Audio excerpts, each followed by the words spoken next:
আসন্ন ঈদুল আজহা উপলক্ষে 10 দিন ছুটি ঘোষণা করেছে অন্তর্বর্তীকালীন সরকার।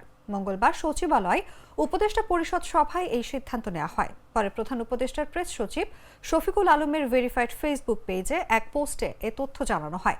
এর মধ্যে দুটি শনিবার 17 ও 24 মে যথারীতি অফিস খোলা থাকবে বলে ওই পোস্টে জানানো হয়েছে। এদিকে আগামী 5 জুন থেকে ঈদুল আজহার ছুটি শুরু হবে বলে উপদেষ্টা পরিষদের বৈঠকে সিদ্ধান্ত হয়েছে।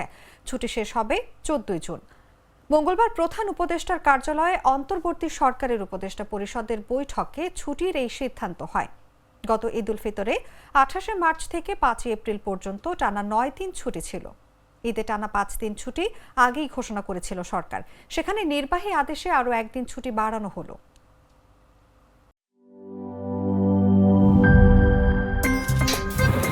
আমার একটা স্মার্ট সিদ্ধান্তে 25% গ্যাসের খরচ কমেছে। ভাবছেন কিভাবে?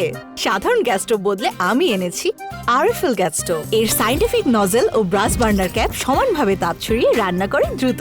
তাই গ্যাসও বাঁচায় 25%, টাকাও বাঁচে 25%। আরএফএল গ্যাস স্টোভ নিরাপদ ও গ্যাস সাশ্রয়ী।